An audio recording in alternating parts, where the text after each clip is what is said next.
So, the first time I qualified for Boston Marathon, it was really an unbelievable feeling.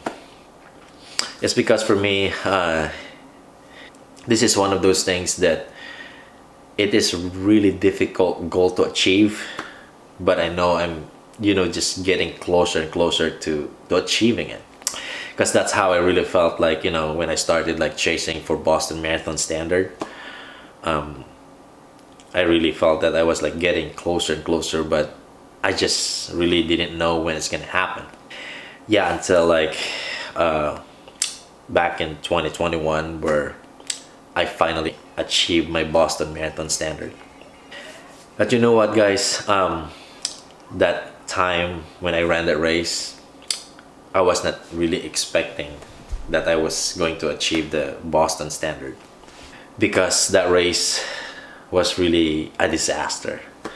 So yeah, that was actually like the Columbus Marathon 2021. From the start of that race, I already like messed things up.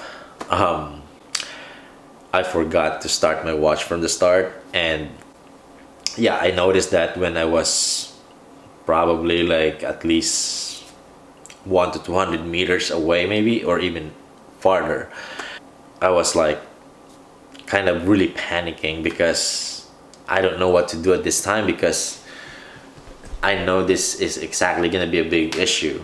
And at that time I had like a goal in mind to run, but it's because of that, like now I don't really know what to do. So yeah, while I was running that race, I was like kept thinking what to do now. And I remember that I know that they always have a clock at halfway point. Yeah, because I ran Columbus Marathon multiple times.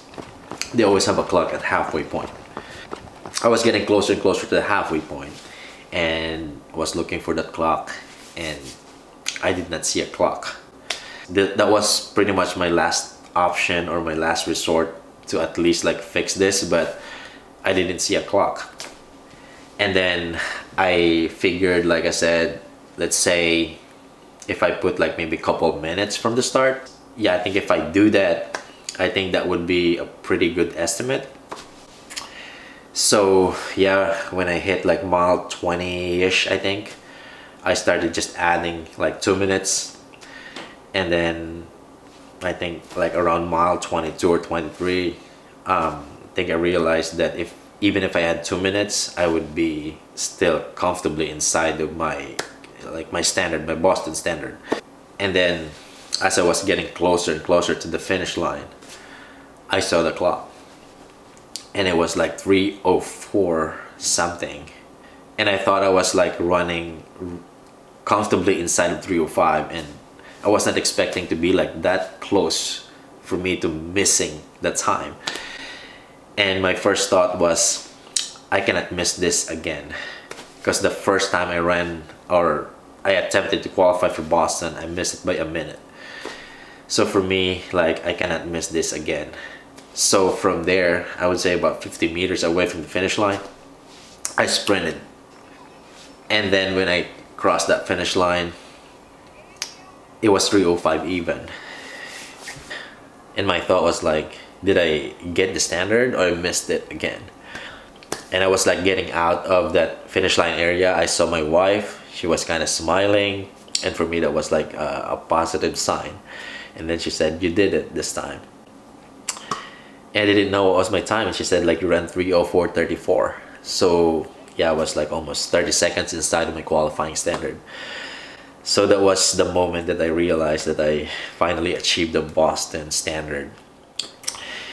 So yeah, after that, I didn't think twice. I said, I want to run the Boston Marathon the following year, because this is my first time qualifying for Boston, so yeah, I'm doing it. And I know that I don't really have a big buffer because it was only 30 seconds. But for me, I said I still want to do it. So yeah, I submitted my time and came back that I was accepted for that year. My goal for that year was, well, I would say that I had like kind of two goals in my mind. I feel like I want to run a good time in Boston, but at the same time, it's my first Boston, so I want to enjoy it. I don't want to put so much pressure. You know, this is my first Boston Marathon, actually my first world major marathon. I want to enjoy this, you know, for the first time. For me, that's the most important thing for me. So yeah, I would say I had a really good run for the first half of that race until mile 19 where I cramped up. So from there, it was very tough because yeah, I had to stop at mile 19 and I had to massage my right leg. But I said like, no, I'm not giving up. I'm gonna finish this race. So from there, the goal was just to finish the race. And yeah, I finished that race in 3 hours and 15 minutes, I think. So yeah, that was my first Boston Marathon experience. If I'm being honest with you guys, I would probably say a little bit disappointed with my time because I wanted to run a little bit faster than that. But you know, things happen, and especially like a Boston Marathon course is like a really difficult course. So for me to finish this Boston Marathon, yeah, it's a big achievement for me. So yeah, it was not the time that I was hoping for, but 3:15, I'll take it for my first Boston. So yeah, I decided after that race like to wait a little bit longer, I said, and try to find the right time. Whenever I'm ready, I'm going back again. And so after a couple years of reliving those moments, for me, I think this time I'm ready to go back to Boston. And yeah, I submitted my time and I finally got my confirmation. I think it was a couple weeks ago that I get accepted for Boston. So yeah, yeah, this is my confirmation that I'm running Boston Marathon 2025. So yeah, it's definitely an amazing feeling to be accepted for the second time. But you know what, guys, before all of this, I would say that just this year, like just the qualifying this year was just crazy. Before I submitted my time, I would say I was pretty positive that, you know, I think I will be accepted for this year because I have like a really good buffer from my age group. So for me, it's like, yeah, I think there's a big chance that I'm gonna get accepted for 2025.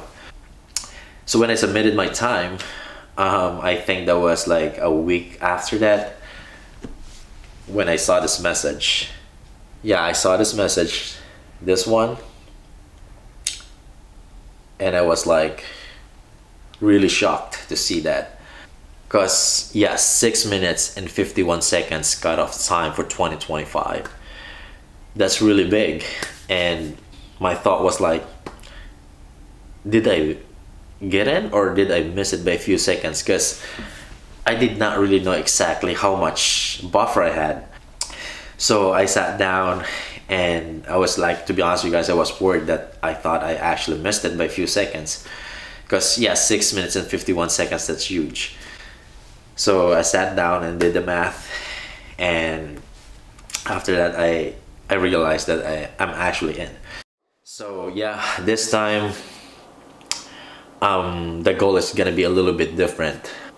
So I wanna really try to prepare my best and maybe try to run a really good time. The only problem when I actually run Boston is the training time. It's because, of course, like Boston Marathon is in April, and I live here in Ohio where like few months before this, it's gonna be like winter here. So it's gonna be really cold, And I remember that one time that, you know, when I did one of my 20-miler workouts for Boston, that was literally like 20 degrees Fahrenheit, and it was very cold, and yeah, it was miserable, and I had to run 23 miles in that kind of temperature. So it was really, really miserable. But you know, sometimes I just don't really have a choice, because if I want to run Boston, this is gonna be my training time to prepare for Boston. So yeah, I'm just hoping this year's not gonna be like that. Hopefully it would be a little bit warmer, at least like no snow, you know, because it's also pretty slippery that time when I did that. So yeah, super excited for this race, guys. This is definitely one of the biggest goals for 2025, and this time I'm gonna do my best to prepare really well. This is, for me, this is a special Boston Marathon, the toughest entry for me, and yeah, I'm just really looking forward to it. So this is all for today, guys. Thank you again so much for being here today. See you guys in the next vlog.